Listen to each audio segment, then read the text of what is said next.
In the South African context, apartheid revisionism is a growing movement, largely within conservative Afrikaner circles, to reevaluate the history, motives, and outcomes of the apartheid era.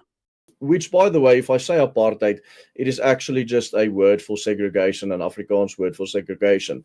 It does range from more sensible attempts to contextualize the era to more lewd attempts to sanitize the past to protect current minority feelings and a sense of self. It is necessary for us to discuss these topics today. And if you guys look at history, history is never objective. There's the saying that history is always written by the victor. Recent revisionist narratives typically shift the focus away from racial supremacy and towards three main pillars. First, they start with the idea of grand apartheid.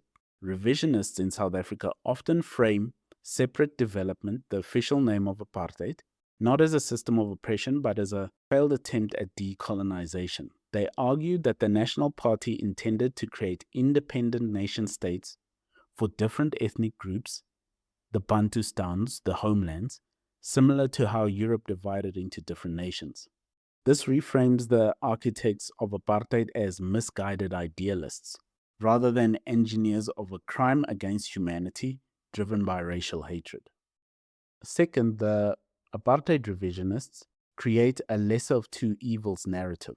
A common theme in recent years in the comparison between the stability of the apartheid state and the failure of the post 1994 government, the ANC, is that the revisionist highlights the infrastructure, functional state owned enterprises, and how violent crime rates and how low violent crime rates were in the 1960s and the 70s. This narrative omits a couple of things. It usually ignores the fact that the stability was built on the systematic exclusion and repression and state sponsored violence against the majority of the population who had already had most of their rights removed, while areas populated by black people had far less infrastructure and development in the first place. Third, South African apartheid revisionist looks to share the guilt or build an argument around colonial origin. This branch of revisionism argues that the British, not the Afrikaners, invented the tools of segregation, such as the 1913 Land Act and the concentration camps during the Boer War. The logic here is that by placing the original sin on British imperialism, revisionists attempt to dilute the specific moral culpability of the Afrikaner National Party. If you dare, buy us a coffee. The link is in the description. So why does this even matter? This revisionism creates a significant memory gap in South African society.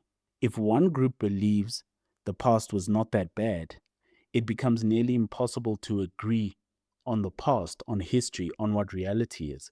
And I suppose that's what the revisionist is aiming for in one sense. It fuels the Lager mentality, a feeling of being under siege, which leads to further social withdrawal into private enclaves. And if you give the benefit of the doubt, I think you would understand this to some degree, especially the way the country is being run. It is, of course, a dishonest method to use by lying about apartheid. You could just be honest about why you're doing it, because most people would understand. When you use revisionism to build this Lager mentality, you're creating a false narrative that is going to yield very negative results in the long term for everybody in this country. In 2019, the South African Equality Court ruled that the gratuitous display of an old 1928 flag constitutes hate speech. Revisionists often fight these rulings as attacks on history and heritage, yet they want Malema to stop singing Kill the Boer. Let's look at it side by side. The more factually based view of apartheid and the revisionist view. The orthodox view would say the nature of apartheid is that it was a crime against humanity.